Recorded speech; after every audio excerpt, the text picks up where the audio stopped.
Hi, welcome to the Finding Harmony podcast. I'm your host, Harmony, and I'm here with Russell. Harmony, And our dear friend, yeah, Alyson Stover, as a contender for the most interesting person alive. She is an authorized Ashtanga yoga teacher in California, but also, and forgive me if this is all wrong, but this is how I called you, a veteran, high-powered studio executive at Sony, an actor. Keep going. You have an incredible health story that we hope that you'll share with us. It's fascinating. Most interesting persons typically survive multiple close encounters with death, and our guest today is no exception. Bless your heart. Oh my goodness. What a nice introduction. Yeah. And I have to say that I did not, knowing you all those years in Encinitas and rubbing elbows with you, I never heard the Florida in your voice. I think you really calmed that down for the LA crowd. Oh my God. You're from Jacksonville. You're a full Southerner. Yes, North Florida, Southern Georgia. North Florida is deep south. Oh, I think so. I mean, they raise Yankees down in Miami, but like you are like deep south. Yeah, but my dad was from Virginia, Washington, D.C., and my mom was from New York. They just happened to settle in Jacksonville, Florida, after they met in Bermuda. Lived in New Mexico, all over the place because they like the federal government. Yeah. And they settled there. Yeah. Your dad was an auditor for the federal government. Is that right? Yes, he was. What is that? What does that mean? Like an accountant, but would audit the books to make sure everything was on the up and up. Ah. Yeah. He was in charge of that for the entire country? I don't know that he was in charge of it. He was, but all I know is he was an auditor. Well, how many are for there? The federal? I don't know. I don't even is there think just the one auditor, or is there like hundreds, thousands? I'm sure there's a few. Hundreds. Oh, okay. There's probably even auditors of the auditors. Yeah, right. Oh, I know. It was Health, Education, and Welfare, the department that he worked for, and then I think that has become a different. They've got a different title or whatever. Because they got rid of health, education, and welfare in the States. So they didn't need an auditor anymore. Now, just take your Canadian bigotry and just tamp that down for just a minute. Your mother was was she a model? Is that right? Yes. Can you tell us more about her and how did a auditor for the federal government land a model? I don't know, but she was his prize. She, bless her heart, she's from Long Island, and then she was a Powers model. And it what was is so that? funny. What's a Powers model? John Robert Powers. It was this is when she was a young girl, which is probably around the 30s. 30s going into the 40s. John Robert Powers was a prestigious modeling agency at the time.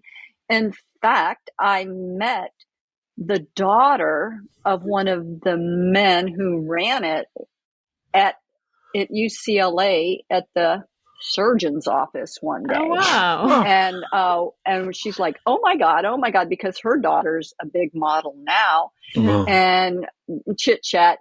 Sometimes I can't keep my mouth shut. I talk to a perfect stranger as if they're my best friend.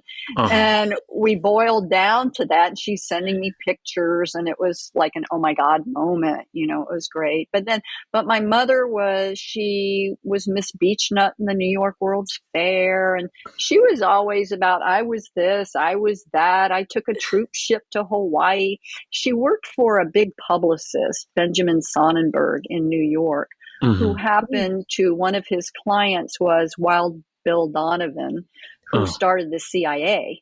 And he took a liking to my mother, and my mother wanted to go to the Pacific something corridor, where the fighting was. And, and she was a young girl. So they put her on a troop ship to Hawaii, Mitchell Field, and she worked there on top secret projects. You mean like an 18-year-old, not like a 4-year-old? Yeah.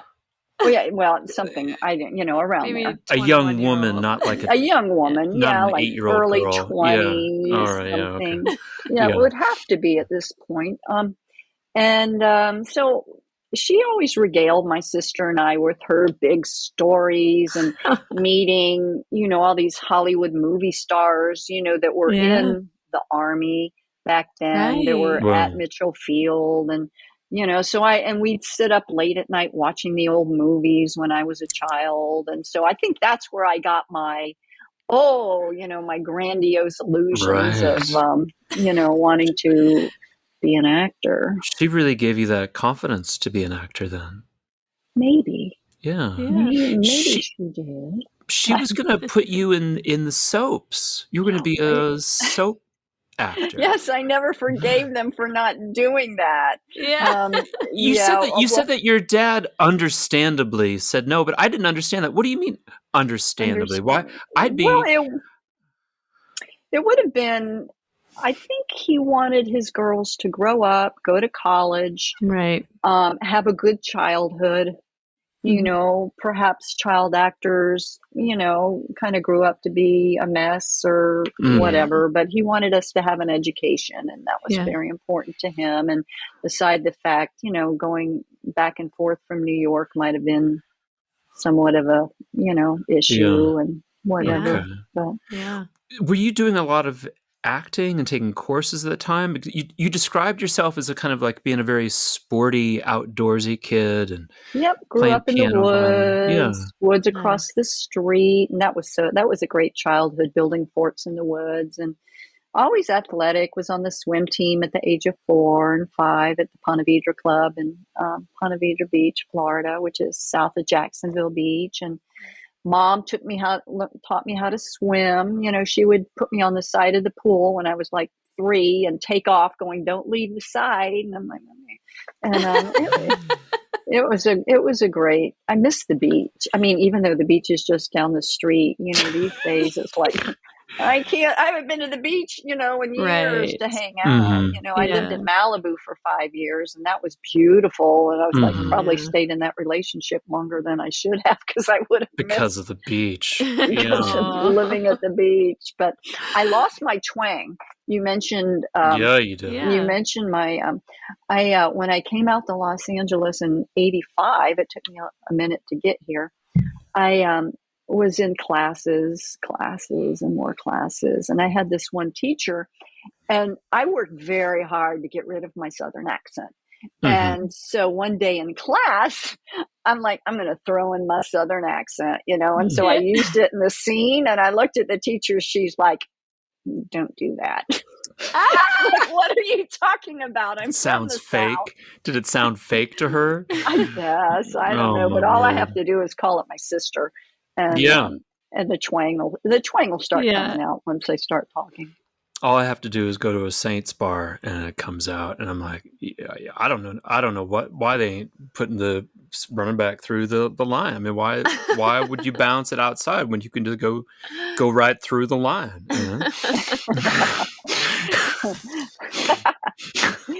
Oh, you're so funny. Quit. Quit. Well, so I'm trying. This next step is real confusing to me. Is that you're a sporty kid? Your dad's in DC. That kind of makes sense. Your mom's a model. You're going towards acting. Were you in high school? Were you kind of an elite member of the academic squad? Like, because I'm trying to figure out. Are you kidding me? No. But you go to college and you study multinational business operations. Like, I don't understand. Which way you're going in life. I didn't either. But when I look back on the experiences that I've had, Yeah. there's a pattern. Yeah. And I couldn't have planned it anymore. One of my biggest pet peeves, like when I used to go for interviews, they say, those interview questions that you need to prepare yourself for, like, where do you want to be in 5 years? I'm like, Right. I'm like, no idea. Not here. You're like above ground. I want to be an actor. What are you talking about? But let me just get this job so I can support myself. Yeah. I graduate. I think I mentioned, yes, I didn't know what to do with myself. High school, I slept through high school. I barely graduated. I graduated. Wow. I'm like, where am I going to go? I went to the junior college. I got in a car accident. My mother's like, We need to get out of the house. She called up FSU, found a way for me to go. My dad, we packed my suitcase and he carted me off to Florida State, dropped my bags off, and said goodbye. And I'm like, okay, I'm in college now. And so I persevered. And my dad is like, well, what do you want to do? I'm like, I want to be an actor. He's like, no. You should get a degree in business. And I'm like, okay. And international business always intrigued me because I like the world and I'm interested in other cultures. And I had been to Spain in 1976 and I enjoyed it. And so I'm getting a degree in business, but multinational business operations was the easiest major in the business school. Perfect. And so I got that. And while I was doing that, I ran across an international student organization called ISEC, which was operating in 55 countries. And every year they'd have a student exchange program.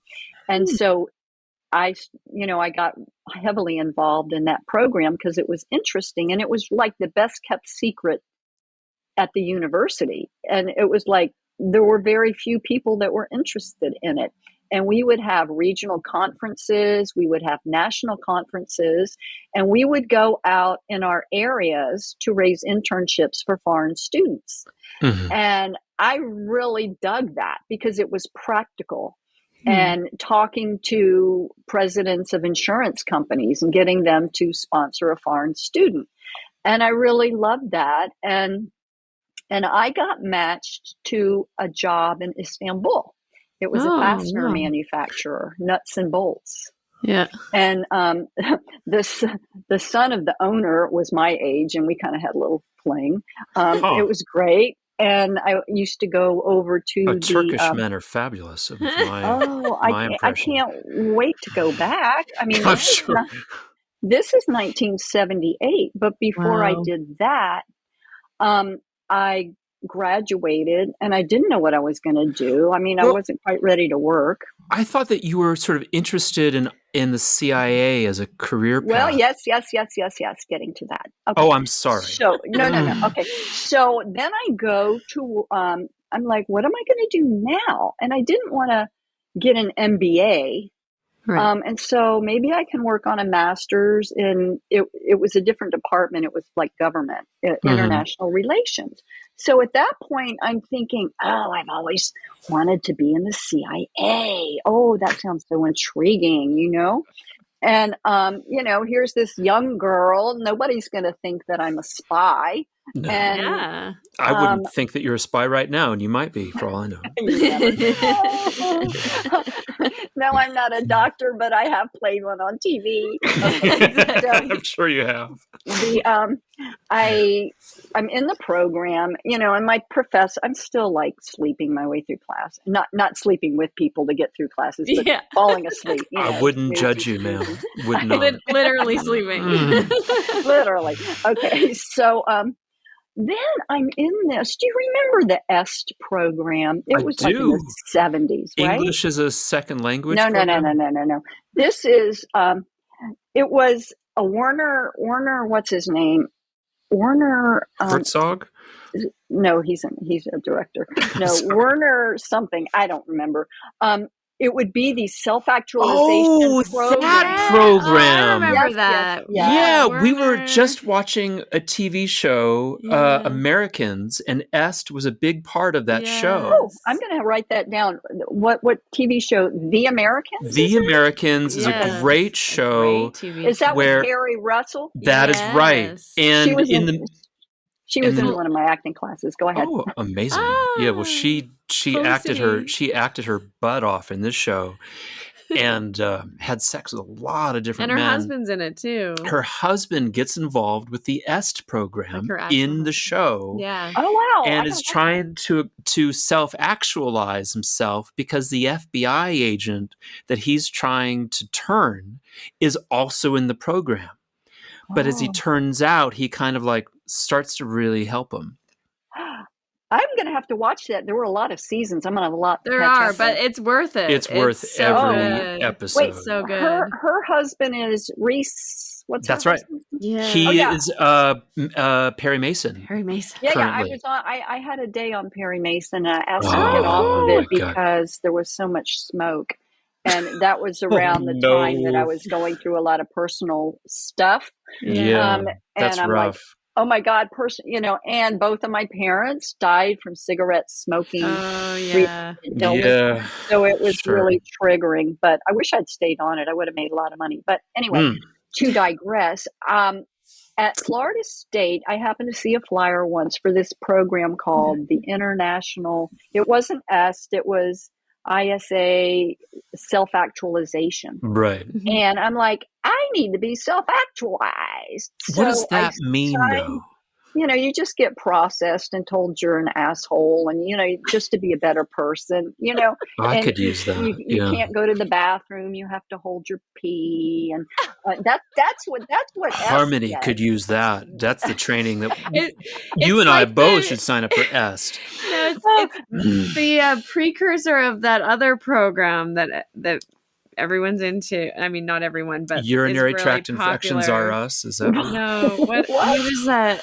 Is something going on now? No, You don't have a UTI now. I don't. No, No, babe. not at the not at moment. all. Bless Yeah, your but heart. I'm certainly could This, learn some boundary yeah. help with boundaries. That's all right, Russell. I'm not offended yet. Okay. No, it was ISA, Institute for Self-Actualization, and the founder of this program was from Denmark. And Okay. his brother was the captain of a 60-foot sailboat. And the captain and the first mate were, they were, what do you call them? Psychologists and sociologists. And they were rehabilitating these two teenage boys Right. by sailing at sea for a year. Yeah. And the first mate and I kind of had a little thing. And they asked me if I wanted to join them on the sailboat across, when they were going home. It is a hell of a thing to be told either smarten up or you're going over the side. And it's like it's life-changing. Oh my God. It was a life-changing thing. It took us about 35 days at sea. There were, let's see, there were 8 of us and a dog. Oh. And it was pretty intense. We had gale force winds for 3 days. I thought I was dead. You thought you were going to die. I did. Did the captain think you were going to die? Well, let me put it this way. When you see the captain and the first mate scared and shaking, it's like, shut the F up. There's no nonsense going on. It's survival. Yeah. And we'd all have to be on the wheel. We'd have to be on the wheel 4 hours a day. The captain and the first mate were on the wheel like in 4-hour shifts, and then the rest of us were 2-hour shifts. And it was amazing. It was really incredible. And like I've said, I will probably never forgive myself for doing that to my parents. Oh, yeah. You did right? it to your parents, yeah. And, this is 1978. There was very little, we could radio like 3 days out. We left. I met them at Grand Central Station. Your And, parents or the guys? No. The sailboat. Yeah. The sailboat the folks. Crew, yeah. Met them at Grand Central. They wanted me to sail with them for a few days just to get a feeling of, if it was going to work out for a month, because there's nowhere to go once you're out in the ocean. Right. And we did that for a few days. And then we decided that I was going to do it. And it was intense. Like 3 days out, the captain's girlfriend, she was from Denmark as well. We thought she had appendicitis. So they radioed the Coast Guard, and this huge Coast Guard cutter came and they picked her up and they took her to Halifax, Nova Scotia. Mm-hmm. And then we had to change our course to go pick her up. And she was fine. Mm-hmm. And then she got back on the boat and we left from Halifax. And so that was a crazy experience. The only thing I can remember is going to take a shower and having to hold on to the walls. Jesus. Because I was still rocking, from being on the boat for a few days. So it was a beautiful experience. We had one day the first mate and I were on the wheel, and I just remember seeing the sun. I can't even keep straight what was what. I think the sun was coming up in front of us, and there was a full moon behind us that was setting, and it was like, wow. And we would take bucket baths, but the North Atlantic was cold. And I hadn't brought enough warm clothing. Here I'm thinking, oh, it's going to be nude sunbathing. We're going, I'm with Europeans. It's going to be fun. You should have brought your parka instead. Oh my God. But I borrowed some sweaters and it was fine. But I think we all took a bath. I think the most we ever took a bath in those 35 days is once or twice, because it was a bucket over the head. Yeah. And then it was a great experience. But it was also the year, because I remember getting off the boat and I got off the boat and went to Rudisheim, where I had a friend from Florida State. And then I went to Istanbul. I couldn't figure out if I should go, and my dad's like, come home, right, and I'm still being rebellious, and you had a thing with the guy in Turkey, right? Like that was a kind of yes, a little thing, not a big thing, a little, like we worked together, a friend. But I remember he was working on a degree in hotel management at the University of Istanbul, I guess. And I would go with him every day, and I would hang out at the university, and I met all the Americans that were there. Yeah. And it was beautiful. It was really great. And where was I going with that? I can't remember. Well, at that point, you were asked to come back. Let me finish. I found it. Wait. Oh, you did? I remembered. That was the year, a month after we landed.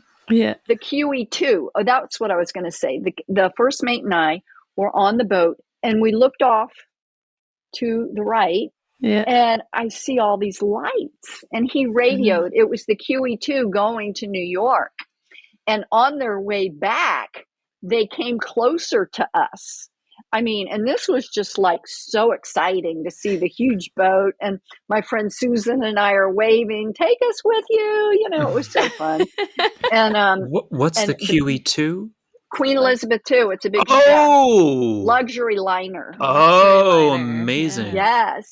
So I'm going to conclude that story in a second. When I was at the university, reading Time magazine, on the cover was a picture of the QE2 that had been severely damaged in storms, which was the same route that we took, where we had our gale force winds for 3 days. And I thought I was dead. So the QE2 was seriously damaged. I keep trying to find it, but I can't. But I know it happened. You could have, then you very well could have been lost at sea at that point. Could have, but I wasn't. Maybe it's better to have a smaller ship sometimes in those situations than a bigger ship. I think it's better to be in a bigger boat. They weren't waves; they were swells. Yeah, and there was a movie that came out called The Perfect Storm. Yes, I couldn't handle it. I had to walk out of it. It was so intense. Don't watch the Poseidon Adventure, whatever you do. I know. I'm like, I still have a picture of the boat hanging on my wall. Wow. It was, but I felt like I gained my independence with that little endeavor, right? From my parents. So I got off the boat. I went back to Florida State. I'm working on the degree in my master's in international relations. I wanted to, I'm like thinking maybe I'll try for the CIA or go in the Foreign Service. I flunked the Foreign Service exam. Can you tell me? This is personally very interesting to me. At what point? Tell me about your process with the Foreign Service exam, because I want to tell you about mine. Well, he took the Foreign Service exam too. Oh, did you really? Well, I heard that only 3% pass it. And all I remember is I think they held it in Tallahassee, because I don't remember flying anywhere to take it. Yeah. I remember taking it and flunking. So what was your experience? So when you say take it, you didn't get past the first exam part where you do the written knowledge. Probably not. And didn't an interview come after that? How far did you get? Yes, it does. I got to the interviews, yeah. Nice. And so I took a train down to St. Louis, and I was a first-year art student. But what I was told, my mom's boyfriend at the time was director of intelligence for the Army. It was General George Marco. And he sat me down and he gave me instructions on how to take the exam. He said, the first thing you want to do is you want to read the New York Times cover to cover every day for 6 months. And I said, fuck, I do that anyway. All right. Wow. And then I read the Times, and I read the New Orleans Picayune, I read the Chicago Tribune, and I read those 3 papers every day. That was what I did. I said, so you do that, and then you want to get a group of friends together and sit around in a circle and discuss how you would manage a current affairs topic. I'm like, all right. So I go down to St. Louis, and I take the exam. Exam was, I enjoyed it. I love exams. And I passed the exam, and they called me, and I had to come do the interview. And I was the youngest person there by maybe 15 years on average. I was a 19-year-old art student, and I lied about. People asked me how old I was, and I lied. I was like, I'm 21. That's why you didn't get the job. But because they knew I was lying. Wow. And I said, I'm 21. I was like, I'm not 19. And everyone else was a 35-year-old lawyer who had been in the Peace Corps. Every single other person in the room was a 35-year-old lawyer in the Peace Corps. And they're all like, you don't really look like you belong here. I was like, I do really well on exams. And so then finally, we do that round table. I have to argue a position. I have to write a paper on a position and then present it. And these 2 old dogs, like big old Foreign Service officer lifers, big like 65-year-old men who don't want to be there. They sit me in a room with them, and I have to present a brief to them on this current affair topic, like what do you do about an American national that's embarrassing us at the embassy? And so I said, well, I think he should be deported. What year is this? Let me get context. I was 19. It was 1994. Okay. I was a freshman in college, and they said, well, how old are you? And I said, I'm 21. And I was 19, but I said, I'm 21. And they said, look, you're really too young for this, and you're not going to pass this interview. But we just wanted to know how old you were. But when did it come to light that you were not? They never found out how old I was. No, I didn't tell anyone how old I was. I mean, they could have looked in my file, but like, I'm 21. There's no wow. But they said I was way too young to be a Foreign Service officer. And, oh my goodness! That is so intriguing. Yeah. Thank you for sharing that with me. I had been offered a job in the Peace Corps around about the same time that I took the internship. Yeah.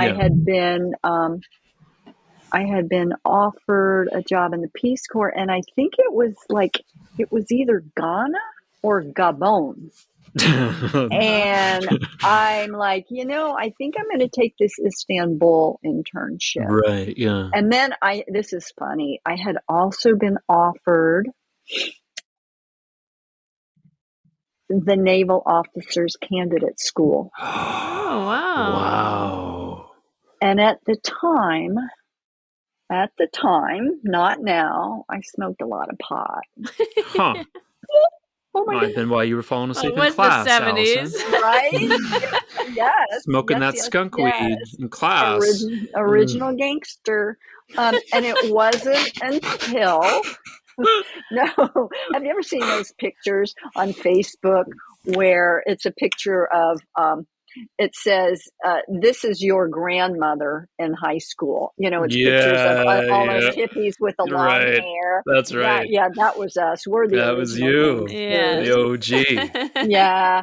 But let me tell you, it wasn't until, so cut to, so I come back to Florida State, international relations, and I'm like, my brain, I have gone from left brain to right brain. It's like, I can't even concentrate anymore. I had this wonderful experience. I'm back in school, international relations. My undergrad was concentration in the Middle East. We studied oil companies, and the Middle East, those issues are never going to be solved. They're never, ever going to be solved. Yeah. And I'm like, what am I doing? What am I going to, I'm not even into this anymore. And what felt good to me, I was taking a dance class, and that felt good. So I tend to go with what feels good, and that felt good. I'm like, I'm going to be a dancer now. I've never done this before. And I'm dancing 3 hours a day. And I auditioned for the department after 8 months, and I get accepted. Beautiful. And then I'm like, oh, wait a minute. I'm 24 years old. I'm going to go to 4 more years of dance school. And then I'm going to go to New York at the age of 30 and be a dancer. Probably not. You'll be ready to retire by then. Right. And then my dad, bless his heart, cut me off. Good for him. Which was right. It should have been done a long time before that. And I got my first job as I worked for the commissioner for the Department of Insurance. He was the state treasurer, and he was going to run for U.S. Senate. And when we interviewed, it was with the understanding as soon as he announced his candidacy, I'd go to work on his campaign, which I did for like a year and a half. Processing his campaign contributions, and probably had he won, I would have gone on to Washington. But he was defeated. Yes, but in the primaries, we defeated the incumbent senator, which was the first time in Florida that had been done. But then in the general election, Florida went Republican. Wow, yeah. And nominated Ronald Reagan, and so it was a bitter defeat, Who was that? The rest that lady, of history in the United Paula States Hawkins. is downhill. But who was the lady that was helping defeat the Equal Rights Amendment for the United States? That ERA. It was Kate Blanchett just played her in the TV show. Oh gosh. All I can think of is Patty Hearst, which is not correct. No. Wait, who was the one that was the orange juice against the gays? Yeah, that's her. That's her. And she helped radicalize the whole country. Yes. Anita Bryant. Anita Bryant. No, was that it? Her name. Yeah. No. Phyllis Schlafly. Wait, That's who you're thinking was that of. it? Oh. Yeah, Phyllis Schlafly was the orange juice lady against the gays and against women having the right to marry and against women having jobs, even though she exemplified the women's rights movement by being a woman that worked and managed hundreds of people in her organization and was very successful at destroying the Equal Rights Amendment. She was such an irony, but really kind of a hypocrite. It was, a horrible figure in American history. Well, let's just hope we're not going back to that period now. But we are going back to that period now. But you were going to Denver. So I went on to Denver because through the ISEC program, I had a boyfriend. This guy that I had met, at one of the conferences that we had. A self-actualized boyfriend. I'm going to say this is like 1980, right? No. This is going on. The election was in 80. So in 81, I had he and I had been in touch. I think we met in Boston or somewhere at one of these national ISEC conventions. So I went to visit him in Denver for Christmas, that Christmas after the election. And he's like, oh, you can move here and live with me until you get a job. And I'm like, sure. And Denver in 81, oil was booming. Denver was booming. And I went home and my dad drove me out to Denver, dropped me off, and he flew home. And I was with this guy and I'm interviewing around. And then my boyfriend at the time needed a secretary, needed an assistant. And I had befriended this young girl. And I said, oh, my boyfriend needs a secretary. Why don't you go interview? I set up the interview, and what do you know? He ran off with her. They hit it so off. Our relationship ended. Yeah. And I'm like, okay, what am I going to do? But Denver was a cool town. I got a job with an oil company, and it was fun. It was exciting. And I met some good friends there that I'm still in touch with. And one of the guys I was friends with was Robert. And Robert introduced me to Sai Baba. Right. Oh, yeah. And this is when you started becoming interested in a kind of spiritual and yoga life. Yes. Well, not so much yoga at that time. I was interested, because I loved Robert. He was older. He eventually died of AIDS. And he was the coolest. I mean, he was just beyond cool. And he had this big house. Gay or? Oh, yeah. He was gay. Okay. No doubt. And although he would sleep with women, so he was bi. Yeah. And he I can had this understand huge wanting to house. do that. Don't let me lose my train of thought. I'm so sorry. We could branch off onto that subject. And then but he would always talk about Sai Baba, and he would lead these pilgrimages to Sai Baba's ashram in Puttaparthi, which is it's about 3 hours from Bangalore. And this is the fellow with the kind of the big afro. Big afro, yeah. Big afro Sai Baba. Yes. And he could make vibhuti. He could make watches appear out of nowhere.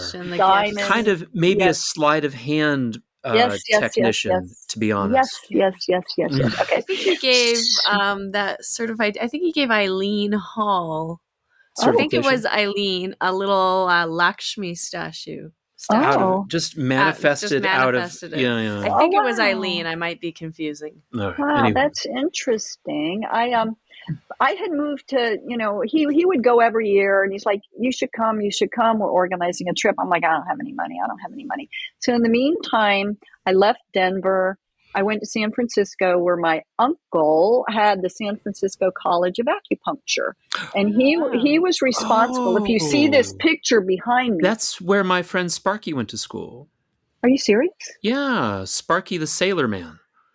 Really? That's where he studied acupuncture. Yeah. I'll be darned. Well, my uncle, he started the San Francisco College of Acupuncture. And if you see this picture, he was responsible for bringing over like 250 Chinese doctors to get them accredited so they could practice in the United States. Amazing. And what was your uncle's name?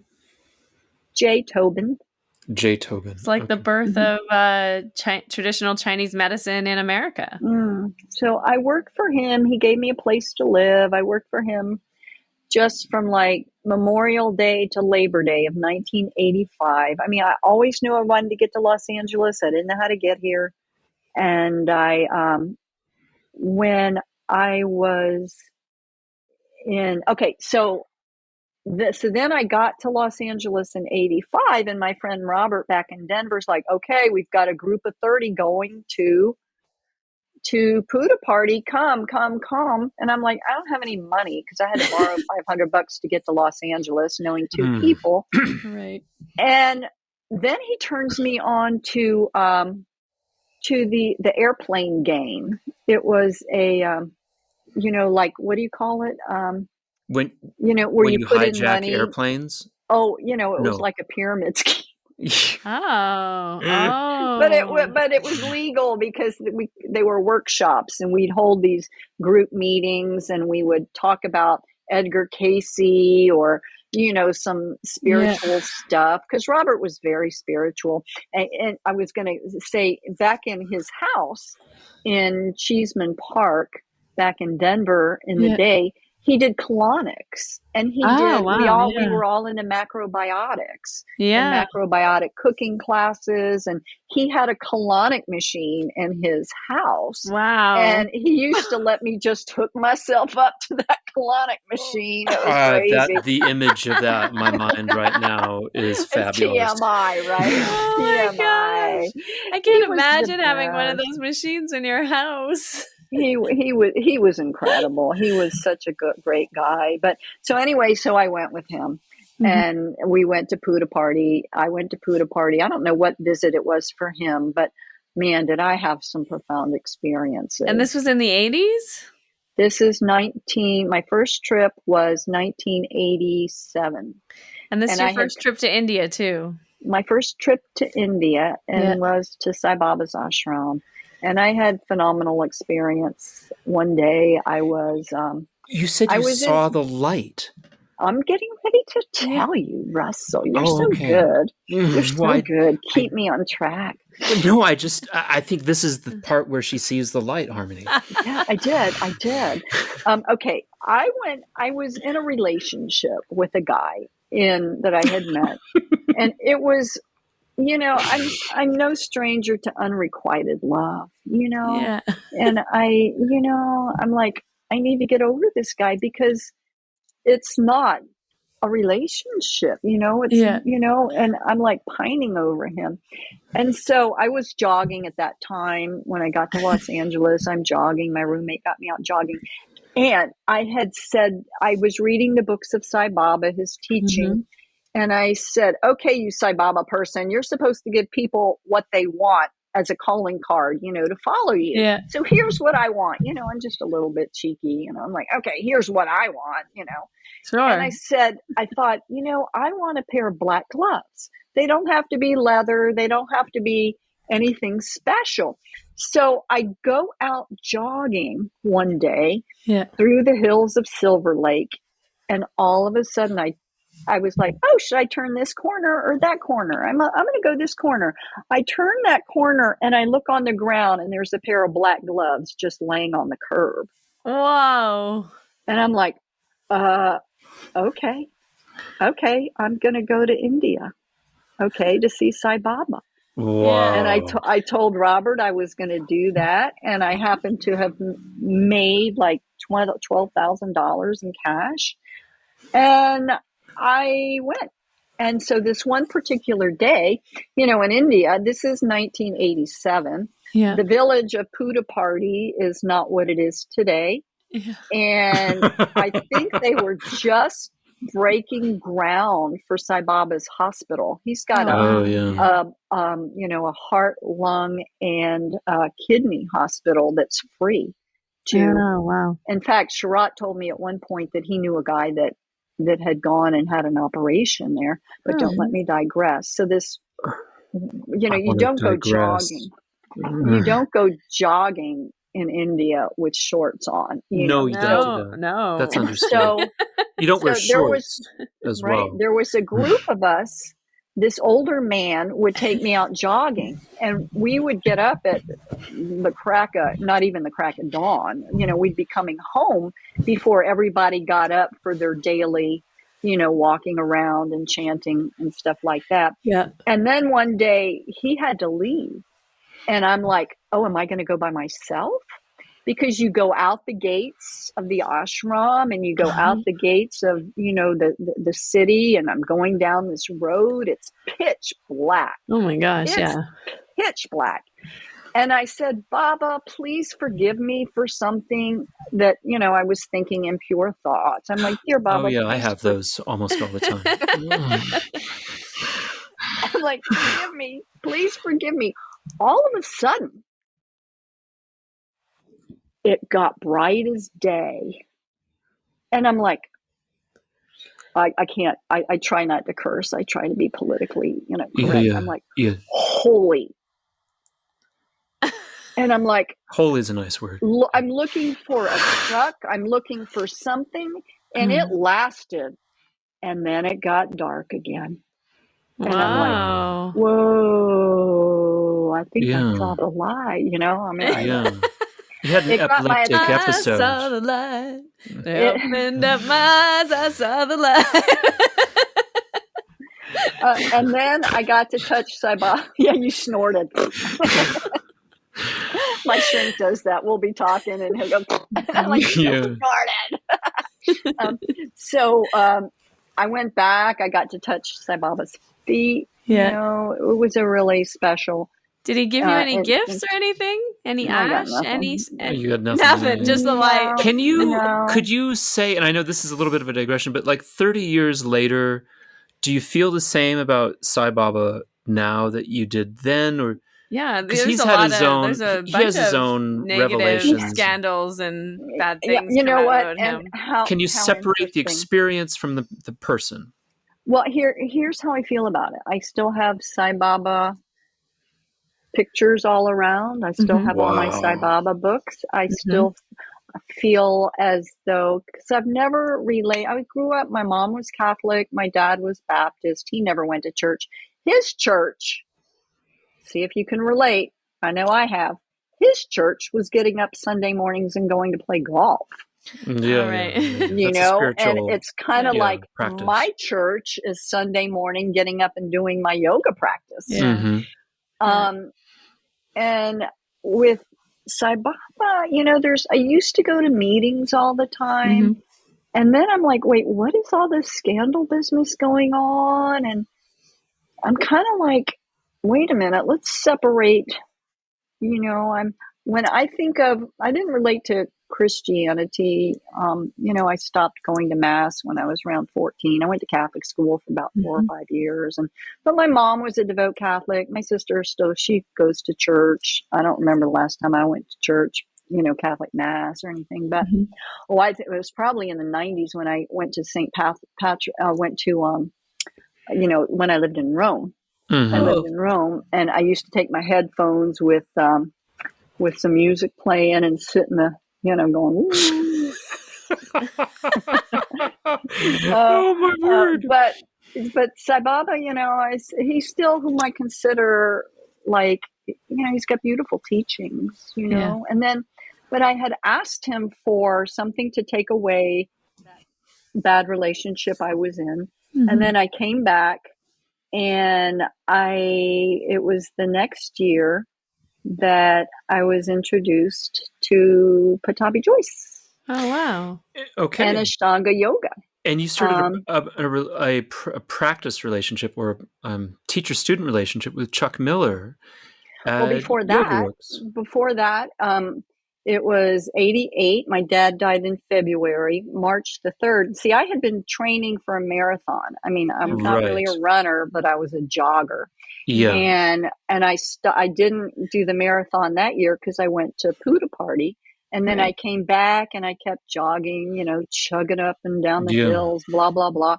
And then I did the marathon. It was the 3rd LA marathon. I ended up walking 10 miles because at the 16-mile mark, my knees were killing me. Yeah, and it's not easy running a marathon for those of you at home.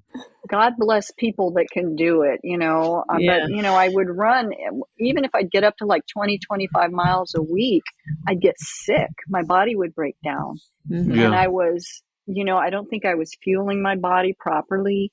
And then in 80, so I did the marathon. My knees were shot. I joined the gym. My dad had died. My mother gave me the initiation fee at the Sports Club LA, which has a beautiful pool. And I'm still there to this day. And when I was jogging, I used to jog past this yoga studio in Studio City. And I'm like, yoga, what's yoga? I guess I should do that, but I don't have the patience. It looks boring. And so when my knees were shot and I'm in pain, and I said, oh, they're teaching a yoga class at the gym. Maybe I should take it. And I knew from the first class that I'd be doing yoga for the rest of my life. Wow. And then one of your first teachers there was Brian Kest. Is that right? Yes. Dear Brian Kest. Do I keep stealing your thunder? I'm trying to stay ahead of the story on this. No, you're so good. You're so good, Brian. Yeah, Brian and I became friends, and he was teaching. His mom gets her car done by my dad in Detroit. because the Kess brothers are from Oh, Detroit. wow. Yes, they are. That's wow. Yeah. I think he had already been to see Guruji, Patabi Joyce. Mm-hmm. And he was teaching, and then we became friends, and we used to practice together. Yeah. And then he was going to Mysore, and he told me, I don't know if it's true or not, one of my first headshots, I had on a postcard, and he told me that he used to put my picture at the foot of his mat. Now, I don't know if that's true or he was just blowing smoke up my skirt, but but at that point, he told me to go practice because he could see that I was serious about Ashtanga yoga, to go to Chuck Miller. Right. And that's when I think there's a rumor that he and Chuck got in a big fight once, but that was before that. Oh, man. If you have any details. No, but I'm sure they're out there. All right. But digging. We'll do some research offline. Yeah. And so that's when I went to Chuck. But, to be honest, I wasn't doing a daily Mysore practice because I was working for Fox.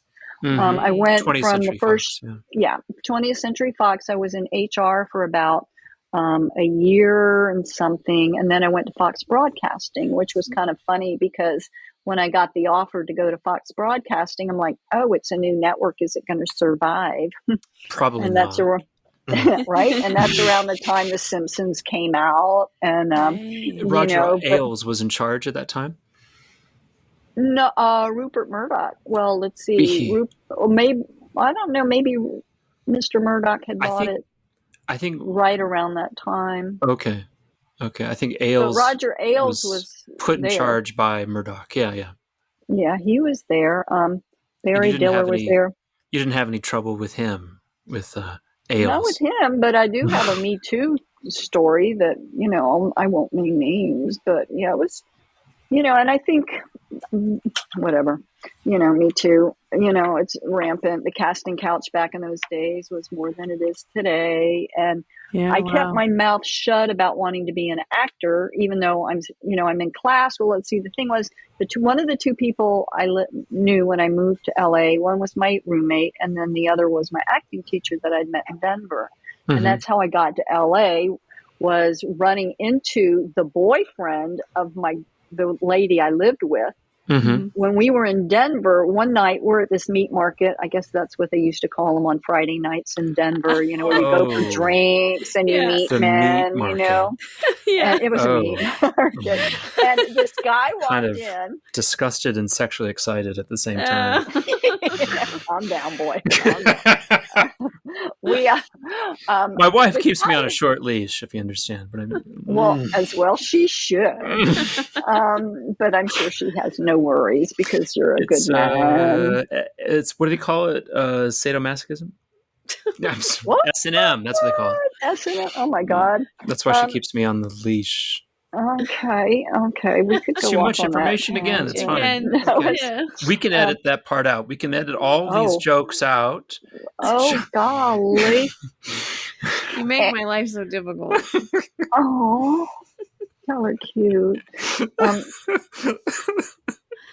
So you're at the meat market. In Denver. At the meat market, this guy walks in. He was a tennis pro.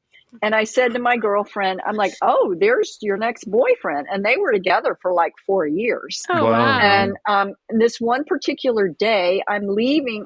I went on a job interview because I'm kind of over the acupuncture college and, looking for another job. And I missed where I was supposed to go. And I'm walking up the street and I look on this cable car and it looks like the guy. Scott was his name. Oh, yeah. And I'm like, is that Scott? That looks like Scott. And I'm like, the cable car took off. I'm like, oh, I'll never know. I climbed to the next hill. And he's looking at me and he's like, meet us at the top of the mark tonight. Bonnie's in town. And I went and she's like, you can come visit me. I went to visit her. She's like, you can live with me. I'm like, great. And so that's how I got to LA. And I knew my never acting left. teacher. And I knew I came and went a bunch of times, but I was with my acting teacher And, I thought I was going to hit town and doors were going to open up, and that was all she wrote, Yeah, that's and why my I moved to New teacher's like, York for the same reason. really? To open up doors that remain closed. Mm-hmm. My teacher's like, you're not ready. And I'm like, what? Oh. He goes, you're not ready. I'm like, what? So I'm coming out of acting class. I lasted with him like 3 years. I'm helping him, with the students, taping, the students and stuff. He was great. I love him. May he rest in peace. And then I go to work for Fox, and I don't even open my mouth about being an actor. Because they don't take you seriously, might throw you in a temp pool. Meanwhile, I'm making more than I'd ever made. I had health benefits, and I'm keeping my mouth shut. Because here I am. It's like all this stuff going on around me. Mel Brooks was on our floor. It was like the heavyweights. Everybody saying hi to me. It's like a big Fox family, and I just kept my mouth shut. And then You said Mel Brooks was on your floor? Was he working for Fox at the same time? Well, he probably had a production deal at the studio. He had a production deal at Fox. Okay. Yeah, he was fabulous. He stopped his car one day, and I'm walking down the street, and he's like, "What do you want to do? What's your name? What's your name?" And I'm like, "I'm Alyson." He goes, "What do you want to do?" I said, "I want to be an actor." And he goes, "No, maybe production." And I'm like, "Oh no!" Christ. He's like, "It's a quagmire out there." I asked him out there. Wow. I asked him for a picture, and he gave it to me. I have it on my wall, actually. Amazing. And he's like, "Don't tell anybody. Don't tell anybody." That's amazing. I'm like, what I would give to run into him, what I would give to run into him and have him remember me, Yeah. So that's amazing. So that was that would make sense that his movies are all produced by Fox. Even that makes a lot of sense. Then I think they moved to Sony, because I remember so I went from Fox, and then in '94 we had the big earthquake in Los Angeles. Yoga Works shut down. Yoga Works, the ramp up to the studio was damaged. Yeah, and I was going to Chuck every Sunday. It was my religion, primary. Tim Miller came, but Chuck was my Miller. He was my rock. You told a wonderful story about Guruji and Amma having a workshop there, and I think was that at Chuck and Mahdi's place? Yes. And you said that Kareem Abdul-Jabbar was in the room. It was so funny. I've seen a fabulous photo of Kareem with Sharmila Guruji. has him. Yeah. Guruji with Kareem. Yeah. What I remembered, and I think back on it going, did that really happen? It had to have happened. I mean, we were doing handstands against the wall. With Guruji? Now, yeah, and that's why I'm like, what? Did that really happen? Because Kareem kicked one of the tiles in the ceiling. And it became dislodged. That's 9 feet. That's 9 feet with his arms. Well, with his foot, he dislodged it, and I was like in shock, because what he did, he came down and reached up and fixed it, like matter of fact. And I'm like, wow, yeah, incredible. Yeah. But see, I wasn't on the Mysore program at that point, because I was working. So I was still, after work, I was working for Fox. I didn't think I'd be able, and it wasn't, not that I had a high-powered job at Fox at the time, but just the logistics of everything, And then I got a job in a friend of mine. I realized I wasn't climbing the corporate ladder, because there was kind of a ceiling, and men kept getting promoted above me. At Fox, of all places? Oh, God, go figure. I'm so weird. And then a friend of mine turned me on to a job in Rome, Italy. That was starting a network. It was the first all-digital network in the world, broadcasting in the Middle East. Yeah, I don't see this in your notes, so I'm not sure about this part. Well, Going off when I script. mentioned my dear friend Susanna Finoki, Oh, I it's in have there that. somewhere. Susanna Finoki. Susanna Finoki. Yes. You met her in Rome. her in Yes. Rome. And this is Wow. 94. Oh, yeah. 1994, In because 94, you helped launch a broadcast network in the Middle East, but based in Rome. It's right here. And Susanna And Finoki was there. yes. So when I got there, I had asked Chuck, Mati, and they had a relationship with Lino. Oh, right. PLA. In fact, Lino had come out with a book that when I would come back on vacation, I would pony a bunch of these books to Yoga Works. And I practiced with Lino, but I couldn't get to a morning Mysore because of my job, which was another high intense situation. And but that we book would was do the weekends. Vinyasa book that he made, where he listed all the Vinyasas by number. That one? Yeah. A little yellow one. The little yellow one, and he's on the back with Guruji and Shadarat. Yeah. Nice little book. Susanna and Rosanna, who I think is still with Lino, teaching at Kovalam every year or somewhere they do teach, but they would pick me up and we'd all go practice together. And then I did 2 workshops with them in Greece, which were wonderful. I miss Greece. I miss swimming in that water. It was wonderful. But that's where Susanna and I became friends. Oh, wow. And that was 94, 95. That's incredible. And then I came, then it was like I just got too homesick in Rome. And I lasted a couple of years there and came back with really good money. And then I went back to Fox to help launch Fox Sports Net, and that was a miserable job. Bless them. And then I went to work for Sony. You worked for Sony for 12 years. 12 years, and they laid me off 7 months before I qualified for retirement benefits. Oh dear. Oh. Well, that's not nice. Hearts. Yeah. Bless their hearts. Oh my gosh. You should see the hand gestures that Alyson is making on screen right now. What are you talking about?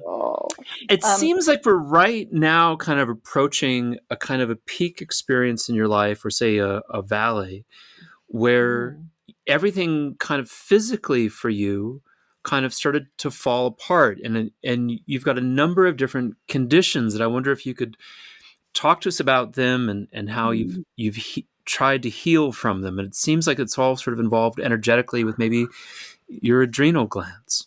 Yes. Let's see, where do we begin? And let's see. Okay, so I came back. I met a wonderful man who swept me off my feet. He had an Academy Award.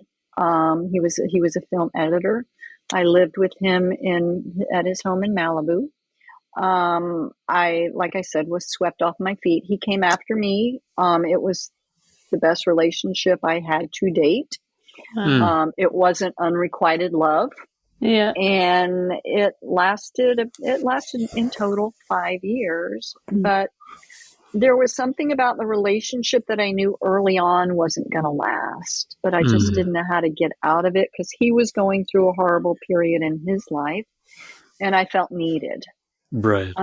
So when we parted ways, I don't know. It was one of those fall on my knees moment because I fell on my knees sobbing, and like, I didn't know what to do. And I was a mess. I couldn't stop crying. I was working for Sony at the time in a high powered job, and it was all I could do to go to work. And I'd be crying all the time in the bathroom. And one of the beautiful things that came out of that was at Yoga Works, my practice really became my rock after I came back from Rome. I'm in the Mysore program. I have 50,000 in my pocket that I brought back to me. I'm in no rush to find a job. My practice and going to that Mysore room every day with Chuck was my priority. And I think I'm in, Chuck, like I said, kept me in primary for 10 years. I could never do back bending. I'm going up and down the wall. My feet are parallel. He was a real stickler for that. Yes. And stickler. I'm so frustrated, and I'd see people coming through working on advanced, and I'm like, why am I not, and I still couldn't do, Theta Hastapana Gustasana, and I'm just like, but it's my life. And it was a grind because I would leave. Then I got the job at Sony, and here I am. I met the man, and I got the job at Sony, and I'm getting up every morning, tiptoeing like a little mouse, not to make noise, got my clothes laid out the night before. I'm driving up PCH to bypass all the traffic to get to Sony. So I stop in Santa Monica, do my yoga practice, spritz off in the bathroom, and then go to Sony. And I'm got to be at work at 9:00. And then I'm, working till 7:00 at night and driving home. And he had a son that he eventually got full custody of, that moved in with us, that treated me like the whipping boy. And I'm like going crazy, bizarre crazy, drinking coffee. We broke up. When I broke up, I was a mess. And I went to work at Sony that day. And, I basically looked in the mirror one day. And I've always kind of had somewhat of an eating disorder or distorted body image. And I looked in the mirror and I thought I was fat. And I'm flipping out because I feel fat and I look fat. And actually I weighed like 114 pounds. And I'm like, I'm 5'7". And that's a tall 114. And I knew at that point I had a problem. And I went to work and I called the employee assistance program, and I got set up with, a psychologist that I was seeing. And she's begging me to go to a psychiatrist and get on medication. And I'm like, no, I'm not doing that. I'm not doing that. Meanwhile, I'm still crying. But the beautiful thing that I wanted to share was that while at Yoga Works, I met Willem Dafoe. Oh, yeah. And we practiced. I would keep my mouth shut. I just keep my mouth shut. But there was a period of like 3 weeks where we were the first ones in the room, and we'd be stretching beforehand. And I just kept my mouth shut, and I'm like, oh my God, oh my God, oh my God. Yeah. And fabulous practitioner. Waited for him to talk to me. And then when we did, I'm like, oh my God, I work for Sony. And one thing led to another, and he would invite me to set, and this is all around the same period of time that I'm going through this intense breakup. Yeah. And it was as though he threw me a lifeline, that relationship, just that he recognized me as a human being and invited me over to, to set, which I did, and met Sam Raimi. And this is the first Spider-Man. Yeah, that's when you said Sam Raimi, I was thinking Spider-Man. Yeah. Beautiful. And so, and I kept getting, I go through the bit with, the shrink, the psychiatrist. I kick the, antidepressants because, there's for me a stigma about taking antidepressants and seeing a psychologist, And so I kicked all that. But meanwhile, I'm getting weaker and weaker. I'm getting emaciated. I had been vegan and vegetarian from the 70s. And then when I was with this man, he was the big grill king. And then finally, I'm like, oh my God, I can't, I couldn't prepare my food because I'd be coming home from Sony, and the kid, they're screaming and yelling over homework. And I'm like, oh my God, oh my God. And then finally, I can't prepare my food properly. And I started eating fish and I started eating meat. And then, the next thing you know, it's like, oh my God. And then when we broke up, I stopped, eating meat again. And then I'm getting weaker and weaker and weaker, and I'm emaciated. And my acupuncturist is like, I think you need to go see a doctor. I think you need an endocrinologist. And then it took a minute to get there. And then they ran a battery of tests. This is 2003. And then the old man endocrinologist that diagnosed me, who was the head of the department, he's like, you need steroids, and this is the condition that you have. And I'm like, I don't want to go on steroids. He's like, you have 3 days to live. He said you have 3 days to live. he said, you have about 72 hours without steroids. Wow. What was your condition? What did he diagnose you with? Secondary adrenal insufficiency. Okay. It's a life-threatening condition. And I ended up going on steroids. Yeah. I didn't want to, but I mean, what do you do? I mean, I went for second opinions, but my experience with second opinions is that you really need to go far away from where you got the first opinion, because a lot of people will look up to the man that diagnosed you and not want to refute what he said. You know, they might not be as, educated. Well, anyway, this man retired soon thereafter. I kept on practicing, and of course steroids gave me the energy and made me feel better. And I'm doing, intermediate, and Chuck finally moved me into intermediate, and then we get up to around 2004, 2005, and I'm like telling Chuck I want to finish intermediate by the time he leaves, and he looked at me and walked away. Bless his heart. I still can't go up and down and back bending, and then, I still can't do Laghu Vrajasana, but Kapotasana was no problem, but he would tell me I'm turning myself inside out, with my, with my butt, my hips, and, instead of working the thighs, I'm like, inward, figured out. But meanwhile, I do have scoliosis in two places, and, it's like, whatever, God, I don't want to argue for my limitations, but, I mean, I've had a few. So, I understand that completely. Like wanting to turn out, because I had an easy turnout, helped me find space to do the back bend, because the back wasn't as open, and certainly like that joint, the thoracic, the lumbar thoracic joint wasn't that open as much as compared to other people. The psoas wasn't that open, so the turning out was really helpful to be able to manage those back bends. Well, those what happened was, Chuck and Monty sold Yoga Works to the corporation. My AirPods are losing steam, so I'm working on one while I charge the other one. They sold the land. I mean, they sold Yoga Works to the corporation. They had some kind of disclosure that they couldn't teach in Los Angeles for maybe 5 years or something. They moved to their land in Hawaii. I remember I went to Hawaii around 2005 for a workshop, which was special to see them again. And I stayed at Yoga Works, and I was kind of like, well, I've always had Chuck, who was a certified teacher, and they didn't leave any authorized or certified teachers to take over for them, even though the teachers were fabulous. Dominic popped in every now and then, and Rolf would come in town. Marcy, I had practiced with Marcy for years and years and years. And then that summer of 2000, it was 2007 December. Were you guys there? Were you there, Harmony? 2007. Goa. Purple Valley, Goa. Oh, no. Yeah, you might have. No, I wasn't there. No, okay. I don't think. So, no, I was supposed to go. That's when Sharat went there?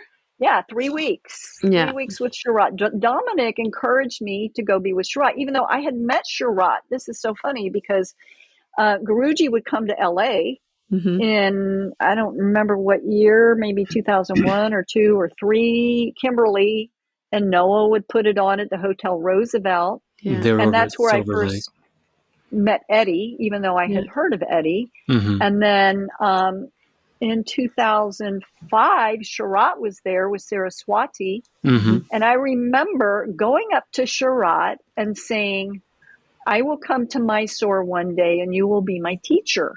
And, Sharat, he's like, buttoned up. Whatever. Bless your heart. Yeah. But I reminded him of that. I don't know if he ever remembered it, but when I look back, I'm like, oh my God, it happened. So I go to Goa for 3 weeks.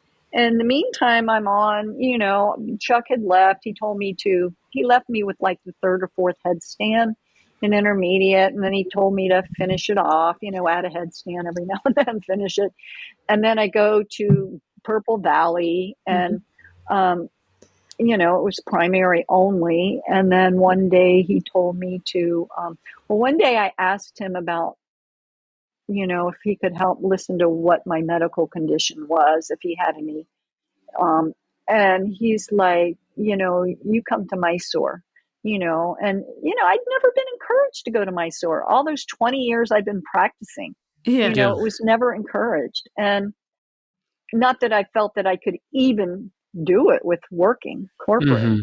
And so, so then I came back, and the endocrinologist that had taken over, that I had been seeing, and he told me I'd never recover. I'd be on steroids the rest of my life. And, oh, by the way, you look depressed. Let's give you an antidepressant. Yeah. And I'm like, yeah, no, goodbye. Boy, bye. Yeah. And so that's when I came back from Goa, I found my new endocrinologist, who was wonderful and was like, I'll do anything to help you get through this, to support you. And that summer I asked him to put me out on medical disability, and that's how I got to Mysore. That's for my first trip in 2008. That's when we met. I remember meeting you. We met on the road. Coming down from the shallow, we were walking towards where Saraswati was teaching, because I was living in Alex's house down. Yes, because that's where I lived. Yeah, you lived. Well, she wasn't teaching there then. Yeah, in that house, and so I remember. We just met. We said hi, and then you were telling me all about your my endocrine, your health, and just everything, and it was so. It made a big impact on me, because I remember it very clearly. Wow, it's interesting how sometimes you meet people for the first time and you have a very distinct memory of it. Aw, yeah. Thank you so much. And then later that trip, I think that I had my appendicitis that trip, and had to get my appendix out in Mysore. Oh, I had forgotten about that, but I remember it now. Yeah. Were you at Vikram? Yeah, I went to the Vikram hospital. Vikram, yeah. Do you? I only really very, very clearly remember you at the Joyce Yogashala in Encinitas when Andrew and David Meliodas were teaching there. But did we ever meet in Mysore, Alyson? Because I felt like I've known you forever, but I wasn't sure. Well, it would depend what years you were there, because when were you in Mysore between 2008 and 2011? Oh gosh, between 2003 and 2009 for the funeral. 2008 for the funeral? I met you at the funeral. 2009. I met you at the funeral. Yeah, that's right. Because I was laid off. So I go back. I'm successful in lowering down halfway on the steroids. Great. I go back to Sony, which was bizarre, intense, and I didn't have the fight in me, to keep up. Yeah. And I came back to such negativity. They didn't think I was coming back. They had already appointed somebody that would take my place if I didn't come back. Yeah. And I had two people reporting to me that were trained up so well, and because they oh, Alyson, you did such a good job of training these people. Oh, and we don't need you anymore because they're making 50% less than you are. So we're going to lay you off, which they did. I've made that mistake before myself. Right? Yeah, trained someone really well, and then they just gave them the job. And then, it was like, I'm such a good person. I'm not saying that. I'm just saying that after they laid me off and told me that, I stayed there working my ass off until 7:30 that night to make sure everything was under control. Yeah. And so anyway, I waited to get my severance money. I went to Gloria Allred's firm. They called me in. They're like, the defense attorney. We can't prove discrimination or aging, or this, that, and the other. My suggestion is you take your severance and move on. Yeah. So I was kind of waiting to get everything signed, sealed, and delivered into my bank account. And I took off for the funeral. 2009, yeah. And I ended up staying with Saraswati that summer. Oh, yeah. Yeah, because Sharat wasn't teaching. That's right. Yeah, and I stayed with her, and she was so devoted to her students, and I think having her students helped her get over losing her father. Yeah. And it was a very, very special time. I think we only had maybe 50 to 80 students that summer. Mm-hmm. And then I ended up spending the summer, and then I made in between 2009 and 2011, maybe 4 or 5 trips, and a couple Yeah. of those were like 5 months at a time. Wow. And Yeah, then I Sarah, remember we ran into each other a lot in Mysore during that time. yeah, And then I think I must have met you in 2011 or 12 in Encinitas when I was looking for teachers for the Joyce Foundation. And Andrew and right. David had recommended you, and I think I spoke to you in person about it, and I was excited about getting you on board. But I think you said you just felt that with your adrenal fatigue, that it just Yeah, wasn't a yeah. great situation Well, for you. what was offered to me was like heading up the kids program, but Yeah, it the kids was program. 4 days a week. And I just, I've had my apartment here, and then I was kind of still interviewing for other corporate jobs with health Mm-hmm. benefits. And my mom is like, get a job, get a job, get a job. She's alive at the time. And I'm like, just for me to drive down to Encinitas like on a Monday morning and drive back on Thursday and Yeah, have that's 5 classes a day with however many students were in the class going to yoga once a week. So it was like 300 students a week. And I'm like, and meanwhile, my health is like, it's like, oh my God, I don't know that I can energetically take that responsibility, and I knew that Jen Brown was there and ready to do it. And so I had hired Jen Brown. Yeah. Yeah. So it was, but I did, oh, this is so Actually, funny. Jen Brown was the person that I trained to do the job, and I trained her to she became my assistant, and then she was the one that was given the job, and I was let go. Yeah, that was exactly that situation. Well, see, Andrew was always the one reaching out to me, and But then Andrew didn't formally work for the organization. He was an advisor to the organization, but I actually was working for the organization. Andrew worked for right, Joyce, but the right. kids, Selima. Andrew and I Andrew had a big emotional impact on the organization, but I was the director. Yeah. I remember that I subbed for a week for Andrew, and then he came back, and then I subbed for a week with David. Yeah. So I stayed in Andrew's place for a week, and then I stayed in David's place. And actually, I got David that job. Did you? Because Andrew didn't know David, and Andrew asked me what I thought of David, and I said David is David Meliodas is solid gold. Solid, and yeah. you cannot go wrong with David Meliodas, and Andrew hired him based on my recommendation. Oh wow! Huh. Yeah. I remember that Selima would come to my class when David, and she's like, Alyson, Selima. Yeah, I'm so excited you're going to be working with the children. And I'm well, she's an assumptive salesperson, and that's how she gets most things done, is that she assumes that you will do a thing that you haven't yet agreed to. Okay. Yeah, well, she's excellent at that.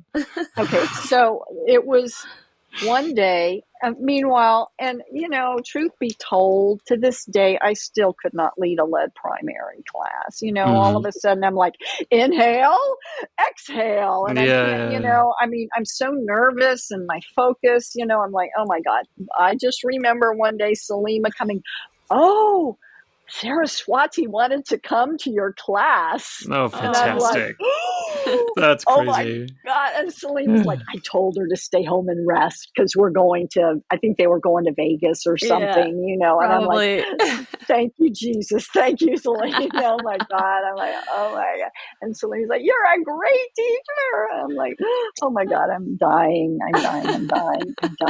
So anyway. That was amazing. How's your health now? Well, wait a second. Right at that point, you discovered with your endocrinologist that you had a tumor in your belly. Oh God! Oh my God! So it was one trip back from Mysore. What year was it? 2014. No, well, let's see. I was there from 2008 to 2011. I got in a scooter crash after I had decided to extend my trip. Then I crashed a scooter. Anyway, I come back. There was one trip, and I was always in constant contact with my endocrinologist because he was fabulous. And I come back one day, I'm on steroids. I went up just a little after that, 2008, up a little to deal with life. And I'm grabbing my belly and I'm looking at my doctor going, what is this? Because I have a belly. I mean, it's a cushion, it's a belly. And his face went white. And he's like, has anybody done a CAT scan of your abdomen? And I'm like, no. Because they were always doing MRIs looking for a tumor in my pituitary. Yeah, okay. And I'm like, no. He's like, we should do that. We did it. And I have a tumor on my left adrenal gland. It's about 1.7 millimeters. What's larger, millimeter or centimeter? Centimeters or centimeters. Okay, so it's half an inch. It's like 17. Tiny. Oh, 17 millimeters. Wait, what's the largest one? Centimeter or millimeter? Centimeter. Okay, so it's 1.7 centimeters. It's 17 millimeters. About a couple inches. Yeah. Okay, so they found the tumor. With tumors, with adrenal tumors. Okay, we all know tumors are either benign or malignant, cancerous or not. Or with adrenal tumors, they're either functioning tumors or non-functioning tumors. What does that mean? A functioning adrenal tumor means that the tumor itself is producing cortisol. So that's acting like an adrenal gland, kind of. And it screws up the whole HPA axis, which is the hypothalamus, the pituitary, the adrenal glands. Cortisol is a necessary hormone without which you're dead in 72 hours. Yeah, you can't wake up. And so when you need cortisol, you trigger the pituitary to make a hormone called ACTH. It's adrenal corticotropic hormone. So it's a signal that you need more ACTH to go to the adrenal glands to make cortisol that goes to every tissue and cell in the body. Yeah. So when the tumor is functioning on its own, the pituitary thinks it doesn't need that loop is interrupted. It doesn't, it doesn't make that hormone. So the curious thing all those years, because they initially thought that the steroids would prompt my adrenal glands to work, it would prompt my pituitary to make ACTH. But I would keep testing every 3 to 4 months. And in 2007 is when the new endocrinologist told me, you're never going to recover. You need to be on steroids the rest of your life. Meanwhile, I'm wearing a medical alert bracelet because if I go into an adrenal crisis, it's life threatening. You need to carry around a syringe. So I'm ponying up to, the guards, at the airport, with my packet of syringes, I'm like, oh my God, whatever. I never had to stick myself. I did have to call 911 once when I was throwing up and I couldn't keep my steroids down. Oh, yeah. Okay, but when they found my tumor, everything changed. And I had to get off the steroids in order to test the tumor to see if it was functioning. And I get off the steroids. It was 14 months of absolute hell. And that's when my practice started slipping away. I couldn't keep up with it. And it was bloody hell. It was awful. I would drop. My doctor let me drop on my own. And I would go down like every 3 weeks, I would drop. And then when it got to the end, it was more difficult. But, and I'm missing my yoga practice, it's like I'm missing it 100%. Sure. And, it's just, and I'm crying a lot, it was miserable. And then, but I was able to tell my mom before she died that my body had taken over, because halfway down on the steroids, my body, that the axis kicked in, and I started manufacturing ACTH. But I always had a question in my mind, like, how come? Because my labs would always show no ACTH, but it would show a small amount of cortisol. I'm like, how can I have cortisol if I don't have ACTH? And nobody could answer the question It's for because me. of the tumor that was producing it. Yes. And still nobody can tell me why one creates a tumor on their adrenal gland, Yeah. which is, the question that I'd like to know. But like me giving the benefit of the doubt to these doctors back in 2003, Cushing's, the diagnosis changed to Cushing's syndrome. Now, But what is that? What is Cushing's syndrome? Well, autoimmune disorder. No, it's not autoimmune. Cushing's disease is when you have a tumor in the pituitary. Okay. And then they go in and they remove that tumor. Yeah. Cushing's syndrome is when you have a tumor on your adrenal gland. Oh, I see. And most Cushing's pituitary, Cushing's syndrome people, they blow up. They put on 50 pounds in a month. They put on 100 pounds in a month. I've seen They're that. fat. They have purple stretch marks on their bellies. Yeah. They have skinny arms, skinny legs. They have a belly. So it wasn't until that day I showed my doctor my belly, which maybe could have been thought of as like an Ayurvedic belly. You know how Indian women have, their bellies. And his face went white. We found my tumor. The first recommendation was to remove my adrenal gland, go back on steroids that I had just come off of.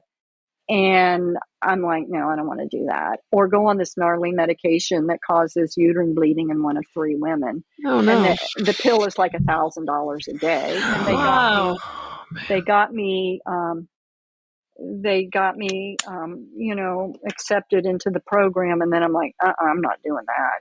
I'm anti-med, because I just gotten off the steroids. And so anyway, we tested the tumor like years later, it was like 2018, and which is, it was like, it's been a rough road. They didn't take it out or anything. They just left it and monitored it. Well, his first recommendation was to remove it. Second was to go on this medication. Third was he didn't recommend it, was just to monitor it. So I'm like, okay, let's monitor it for 6 months, which we did. I went back. The tumor's not getting any bigger. And I said, okay, I'll meet with a surgeon. I met with a surgeon, and that was another like mind-blowing experience. And he's giving me all these tests that I told my endocrinologist about. He's like, those aren't sensitive enough to detect Cushing's. They're going to come back normal.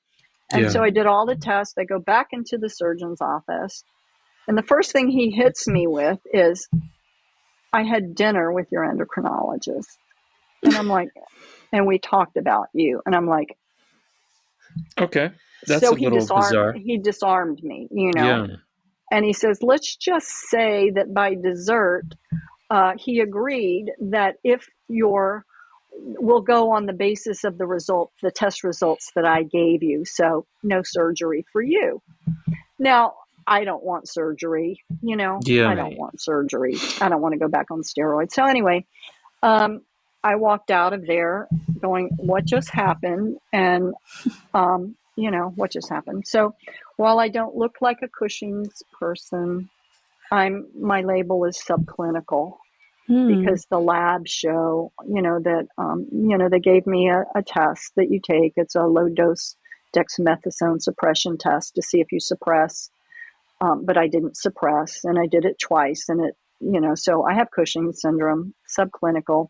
I don't look like a Cushing's patient, but I have all the inside, You look at me, you think, oh, you look so young. You're 67 years old. How do you do it? It's the yoga, whatever, And then I'm like, yeah, but I'm a bloody mess on the inside, But here you are 5 years later, and I'm just wondering, like, how are you able to maintain balance in your health now? Like, where are you at today? And Well, where I'm at now is, I don't know what to say. I had a life-shattering experience in 2019 that I shouldn't, say anything on the record right now because it's a big, complicated stew. But it led me to, I think I've always been depressed as a kid. And I always knew I needed exercise. I remember telling my dad once I was real depressed hanging around. I've always been somewhat of an introvert. My sister she's blonde and beautiful, was the cheerleader, the most popular one. She used to tell me I was an ugly duckling, and that stuck with me, even though now she denies ever having said that, of course, and doesn't remember it. Your sister, the stewardess. Yes, Yeah, flight okay. attendant. Yes. Well, yeah. Yes. Flight attendant. Yeah. Bless her heart. God bless her. She took care of my mother for 20 years and, enabled me to pursue what I want to pursue out here, and that was her life with my mom for 20 years. So our mom passed in 2014. And I was able to tell Mom that I had recovered, that I was going to be okay, which was really important to me, but, now I'm 67 and I feel like I never got my practice back the way it was, and all those years, it's like, do your practice, do your practice, do your practice. And I thought my practice was going in there and killing myself for an hour and a half a day, 6 days a week. And then, meanwhile, I'm exhausted. I can barely move and I need steroids to keep me alive. And so once I got off the steroids, I started practicing again, and I'll never forget the day I was able to get into Padmasana. I sobbed. Yeah. Because my knees had blown up, and I'm like, oh my God. And even now I have problems with my knees. And I'm like, what the hell, and it's just all a work in progress. I was talking to some of the other elders in our community just yesterday or Friday. Yeah, today's Saturday. And it's like, well, some days I roll my mat out and I do 5 A's and 5 B's and I'm done.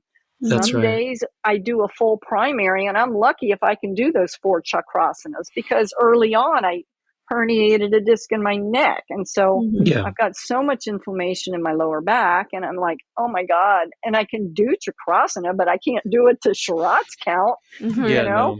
It's been I do it on my own. 5 years since I've done primary. Maybe 4. Oh, really? You were doing a primary in 2020. I don't think so. Yeah, you were. Not in Sharat's lead class? 2019 you did. Not really, because I don't think I was binding. I think you were. Without binding, I'm not really sure I'm convinced I'm doing it. That's the thing. That's garbage. That's garbage, right? Oh my, right? Yeah, it's not. I wasn't really doing it. I was just kind of going through the motions. But I think through the motions is all you get. You did it in 2019 and 2020. I think all you get is the motions. The difficult thing for me is letting go of that day when when I went to Jorgen after Chakamati left, he had me turn my feet out. I'm going down and coming up. Yeah. My mind is blown. Or you lift your heels off the ground. That's so much easier. Yeah, I never lift my heels off the ground because that's ingrained in my brain. That's Keep your heels on the stupid floor. easy with your heels off the ground. You're like a horse up there on your tippy toes. Oh, my God. But I'm like so slayed. Well, I will never forget the day. And Mr. Shirachi called me out in conference. Look at Alyson. She's so strong.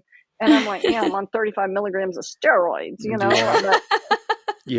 sometimes something gets lost in the translation. So you can't really explain, Saraswati, here's my issue, and then Lakshmi was like in 2008, Alyson, I think you need to speak to Sharat and get him to talk to Guruji and ask him about your situation. I'm like, okay. So I asked Sharat and he's like, no, Guruji not good. And I'm like, okay, well, that ship sailed. But, so it's like, and now I'll never forget the day, when I was in the height of my practicing, and I would sit at the doorway looking at you guys in intermediate and I'd be like, and finally I'm in intermediate and Sharat's putting my hands on my knees and he's walking away and I don't know what planet I went to, in a back bend?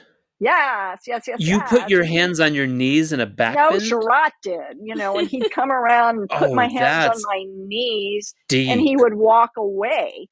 And I'd be like somewhere and he'd come back and him with his tap, tap, tap, come up. Yeah, Come on. that's an Come up. impossibly deep backbend, Alyson. So deep. Everything that you've described so far does not describe a person that stands on their own holding onto their knees in a backbend. Well, it was the steroids. I bet, it was like, and this, Well, I guess this episode is really an advertisement marketing pitch for steroids. Let me see if I can get someone to sponsor this episode. It's interesting though, isn't it? How the practice changes, based on health or based on like what you're taking or not taking or trying to come off of medicine and it doesn't even have to be steroids. It can be like any kind of medicine's going to affect your body and your practice and your energy levels. Sharad, like I told you, I think that the day he looked deep in my eyes, because Sharad, and he says something to you, and he looked me deep in the eyes and said, "I will help you." Mm-hmm. And every tissue and cell in my body, I felt like my whole DNA changed when he said that, because it was like he was throwing me a lifeline. Mm-hmm. And then when I got to Mysore, because Mysore's always been a place of healing for me. I never had energy to socialize or network or things with people. And good for you. He that would spends say, a lot of energy. Well, I missed out on all the fun, but the fun is that there's a cost. There's parties and the hooking up and the this and the that, it's like, oh my God, I'll never forget. Oh my God, this is definitely TMI, but were you in the room? We're in conference with Sharat Ji, what year, whatever it was. And he goes, okay, who in this room is brahmacharya? Or who practices brahmacharya? I was not in the room for that. And I shot my hand up. And I look around and I'm going, oh, holy F, I'm the only one holding my hand up. And Sharat goes, oh, she's the only yogi in the room. And I'm like, yeah, it's because I can't get laid, Sharat. Nobody wants me. Bless my heart, whatever. I remember a friend of mine went brahmacharya once, and he was married at the time. And I was walking with Sharat, and we were talking about it and what an interesting decision it was for our friend. And he said, "Yeah, it's very good for the wife, though." And I said, I didn't say anything because I was speechless. But in my mind, I'm thinking, it's good for the wife if the man doesn't want to have sex with her, is what I just heard. Like, that's a very interesting and profound realization on your relationship with your wife. Depends on the man. But what I take brahmacharya to be is just to be faithful to your partner. If you have, but that's not what he meant at the moment. He meant that Shruti would be much better off if he would stop coming to her for sex. That's what he was saying.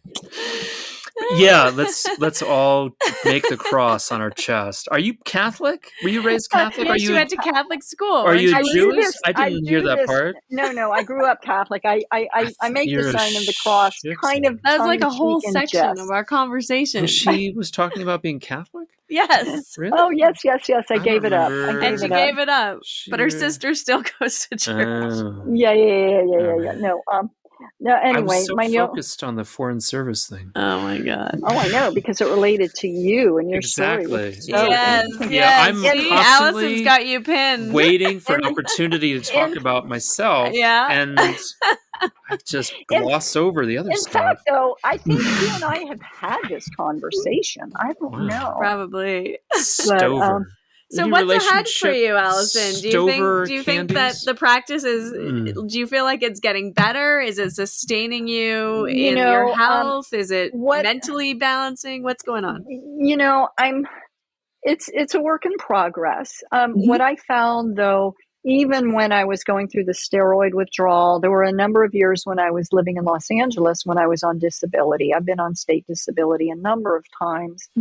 But they only let you be on it for like a year, and then you got to fight for that. But I would do my practice because Sharat told me, focus on your practice. And even in the very beginning, it's do your practice, all is coming. I'm like, well, what is all? What's the definition of all? What is the practice of do your practice? I mean, maybe the practice for me does not include 2 hours a day, 6 days a week, doing all of primary and intermediate. And Yeah. I Yeah. miss my practice as it was.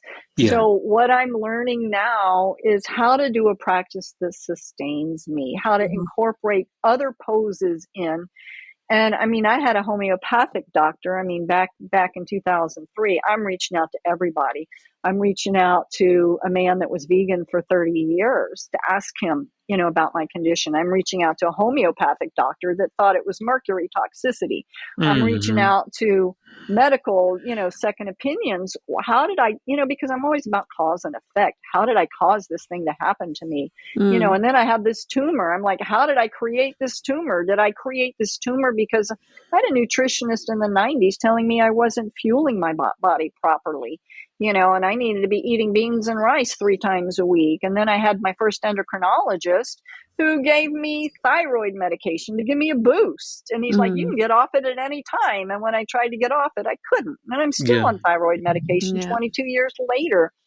And he's like, you need to be eating the equivalent of 6 chicken breasts a day, to get that protein. Now, this is 2003, and then, it's just been a bloody, it's just been trying to figure out what works for me. And now I have so much inflammation in my body.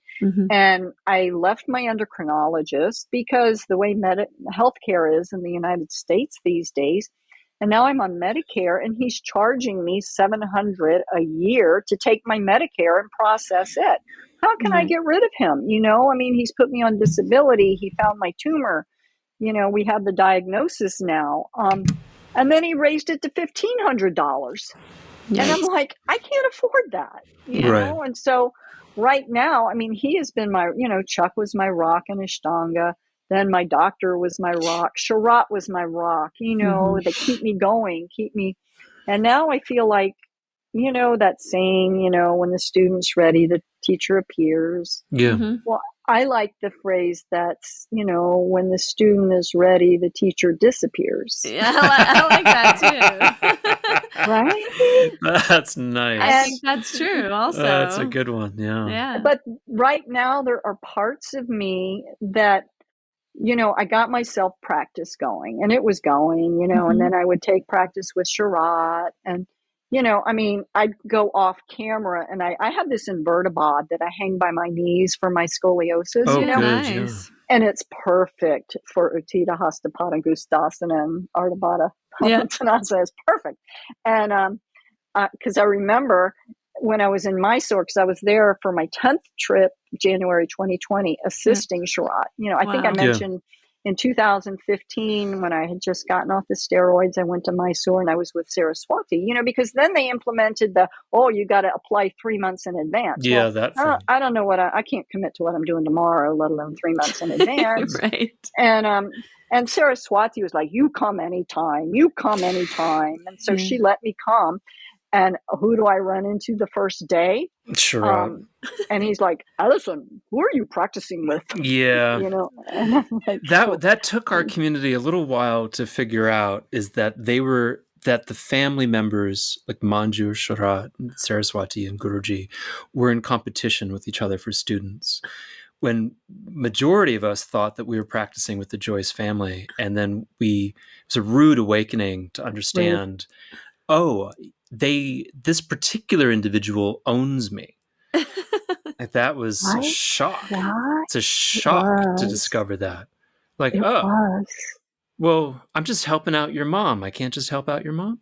I know it was. And then when, and I went to Saraswati, and, I told him, I said, yeah, I'm with your mom. And Yeah. I said, and you know what it was for me, why I went with her, was because there was a part of me that didn't want Sharat to see my practice, because I had lost my I can practice. understand that embarrassment. And I said to him, you have so many students now. That's true. It wasn't like the day at Purple Valley when there were 80 students. Yeah. And I felt that Saraswati, I would get the loving support from her, which I did. But my practice still never came back, And I mean, it is what it is. It's my practice. That's right. But I still have those memories of, binding with my knees, and him walking away. I mean, I have a funny story when I was practicing with Saraswati, and I've never been able to do Laghu Vrajasana. I just think it's the way my legs are long and my arms are long, and he makes me keep my arms on my ankles, and I can't go down and come up. Mm-hmm. And I cheated with Saraswati. I'm like, Saraswati, look, I can do, I was stuck at Laghu, even though I can do Kapotasana, and I'm like, Saraswati, look, you watch. She goes, okay, I watch. And I had my knees way out. I had my feet close, and I could come up, and she's like, okay, very good, and she Good moved enough. me on. Yeah, good Moved me enough. on, but Mr. was out of town. Yeah. He wasn't teaching at that point. And then the next time he comes in, there's both of them in the room. Yeah. And I do my Laghu, Yeah. and then I move to Kapotasana, and all of a sudden, all hell broke loose. Yelling back and forth. Yeah. And the next thing I know, I hear her, I hear him, and he's standing near me, and I'm in Kapotasana, and I come up, and he looks at me, and he goes, and he walks off. Oh, nice. and then he finished me out in intermediate, That's nice. And then he sort of, he authorizes me level 1. This is 2010. The weird thing was that everybody that got authorized in 2010, the certificates said they were valid as of 2011. Oh. And I'm like, bloody hell, what is that? And then the next time I go to Sharat, I'm like, Sharat level 2?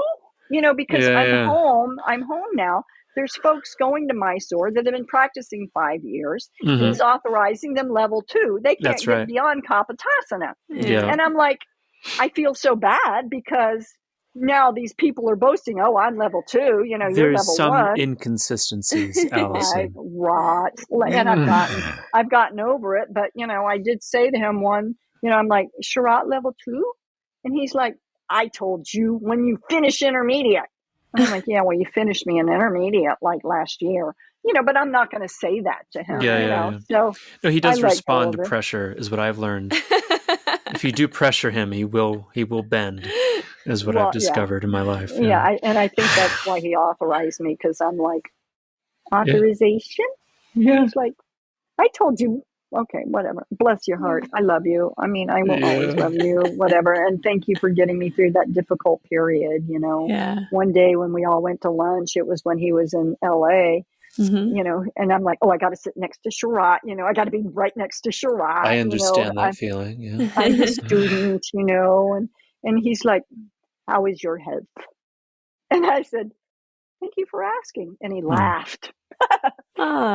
And I'm like, that's not so great, but whatever, I'm still here. But so like I said, it's a work in progress. I'm just trying to find that balance, because I used to be able to do my practice and then veg out all afternoon, lay around, like we do in Mysore, go out to lunch, what's my decision today? Oh, am I going to go to the pool? What am I going to wear?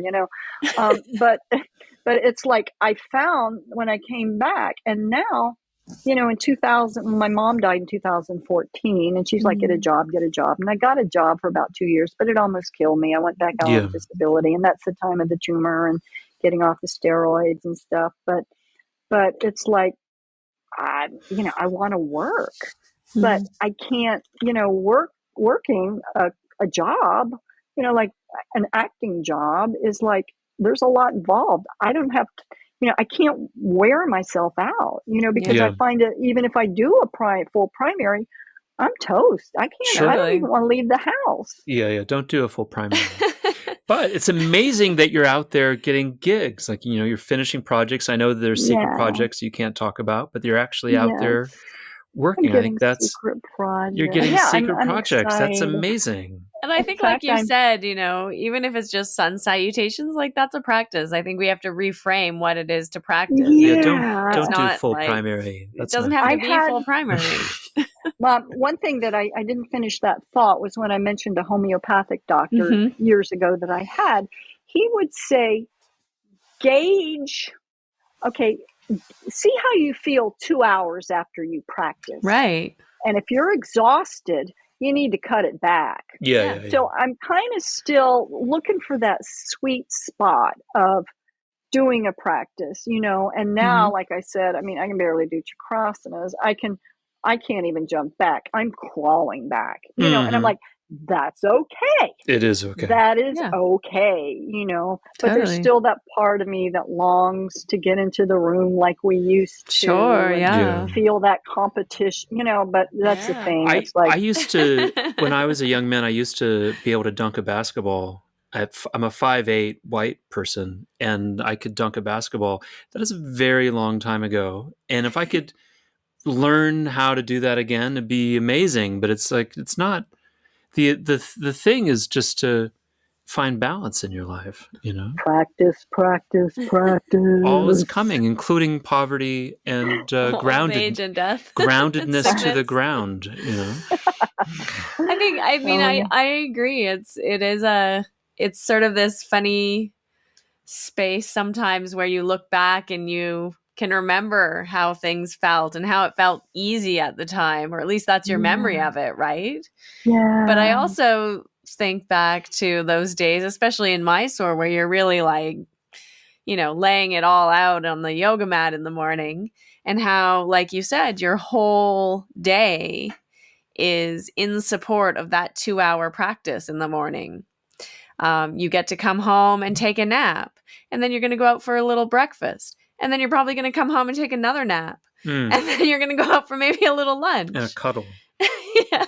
And then you're gonna come home and like go to bed at 5 or 6 p.m. so that you can get a good night's sleep and wake up at 3 a.m, right? But there, you know, there are still some of those. I'll call them rituals. There's still some of those rituals that, like Sundays, it feels sacrilegious if I don't get up and I get on my mat. Beautiful. It feels sacrilegious to practice on a Saturday because remember, for the longest time we didn't 100%. Yeah. Well, and that was our, you know, and that script got flipped, didn't it? And it's like, wow, you know, when things do get flipped like that, it's like, oh, okay. And, you know, and then, well, what was the reasoning behind everything? You know, because we think that there's this big mythical, you know, nine times around in Garbhakandasana was just the convenient. 9 months of gestation, you know. And your practice just needs to be convenient. Helpful. Yeah, I think that's the thing. At some point, you know, maybe there's a stage in your life where you're able to, like you say, kind of do a big long practice and make it through your day and do the job and do all of that. But there's also a stage in your life where maybe that's not sustainable. And so then you have to figure out how you can practice in a way that's going to be sustainable and that is going to give you energy and help you through your day rather than deplete you so that you can't make it through your day. Yeah. And I realized, you know, that, I mean, Matsi used to say the whole purpose of practice was to sit at the end. Yeah, you know, that's right. And be at peace. And that's right. I can do that, and then maybe I'm like, I think I'm falling asleep. But I'm at peace. But you know, it's like I still won't go out at night because I got to get up and do my practice. You know, But I, you know, I'm feeling the longing to be a little more disciplined because I don't know, after so many years of being so disciplined, you know, or that I felt so rigid. You know, I felt rigid in my, you know, my practice. And but I long, but then the discipline, you know, like when I got my diagnosis, I'm like, oh my God, I got to question everything in my life now. I'm cause and effect. How did I cause this?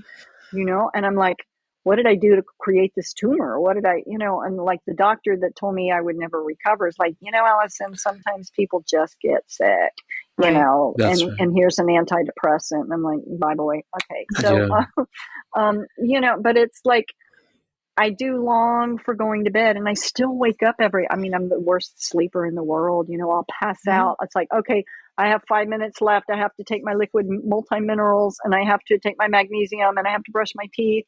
and I have to get my night guard and I have to get in bed because I've got like 2 minutes left before I just go out, but then I wake up at 1:00 every morning, and then I'm like, Right. nope, I got to go back to bed. And then I wake up at 3:00 in the morning, and I say I should get up, but it's dark and I'm cozy.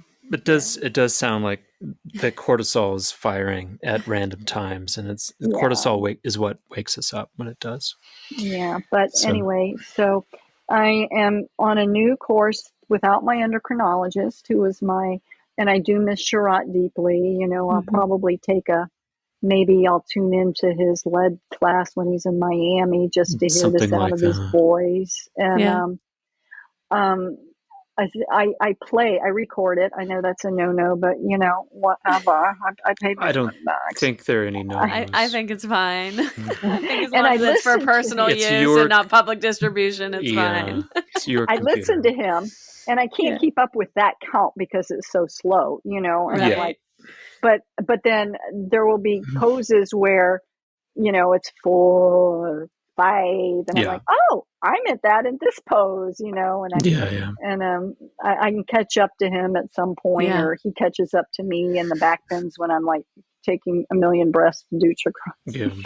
But, I can't do upward dog anymore. And so he called me on it in one of these last lead classes. It would also, upward dog is like, I was doing Cobra because I can't really do it. And I thought, I think I'm just going to keep doing Cobra, honestly. Yeah. I mean, when I was there in 2020 assisting him, I'm like, okay, he's going to see it. He's going to see the good, the bad, and the ugly, Sure. And I always had the placard, that was like, do not touch me. It was wonderful that he's got these placards that you can put out, like, I'm injured, no assistance, that stuff, Yeah. And I'm like, don't effing touch me. I mean, I think I've traumatized, young students in classes, because they're always using my body as an example. I'm like, dude, I'm paying you monthly. Don't, go use somebody else. Don't interrupt me. I want to do my practice. And then, I mean, we had the whole Me Too and, let's ask before we touch. And, I'm at that point now where it's like, I don't need, if Chuck didn't correct me in 18 years, I don't need you coming, but, but at this point, it's all love. But he, I'd be like, hey, Sharat, when can I start intermediate? Because after the steroid withdrawal, I'm practicing with him 2016, and I'm just sticking to intermediate, waiting for him to tell me. I mean, I'm sticking with primary, waiting for him to give me permission, like I do with everything in my life, waiting for somebody to give me permission. And I've learned that this younger generation would rather ask for forgiveness than ask for I see the young people these days just going for it, and I'm like, oh, I need to take lessons from you. But but he, at the very last day, I said, well, Sharat, when can I start intermediate again? And he looked at me like I have 3 eyes on my forehead, and he's like, you can do now. And I'm like, oh, why didn't you tell me? Why didn't I ask sooner? But I just need to incorporate some back bend, like Ustrasana, or I miss Kapotasana. I need to be more disciplined now, which and that can give you a lot of energy too. Those back bends, even just doing that first little bit of intermediate series can just be your practice. Yeah. For people who have really hamstring injuries, sweet practice. That's the recipe. Don't do any primary at all. Just do the first part of the intermediate. It can give you some really nice energy. I thank you for permission to let go of beating myself up because I can't do it, and then throwing the baby out with the bathwater. I have a friend that's like, I'm like, damn, I've spent so much money with yoga, lessons. And I did a stand-up routine once. It's on YouTube somewhere, but you got to watch the longer version. It's like, damn it, the yoga mats, the mat bags, the teacher training courses, the workshops, the this, the that. I could have bought a house. We all could have bought a house. And it's like all the money that has been spent in the training, I just need to incorporate and make it a beautiful experience for now. Now, instead of like living in the past or regret or what was. And It could be still, I mean, Yeah. I could go back to Mysore and, You could do anything. do it right. But that's I really want to thank you for coming on the show and talking to us about your personal experience. It's a rich tapestry, and I think that's probably where we should leave it, is living in the now and being our best person now, because that's all we have, I think. Yeah, and I working with what we got. Working with what we've got. One thing that I remember is because with Chuck just every Sunday and going to my corporate job and this, that, and the other, that when I finally got around to paying attention to the 8 limbs, the yamas and the niyamas, and I'm reading the yamas and the niyamas, and I'm going, oh my God, they happened. Happened over this period. Yeah. It's not like I had to study them and go, I'm going to, Stop be cleaning. I'm going, it just happened, know? Yeah. And that was a beautiful revelation for me, is that, the practice it worked. Amazing.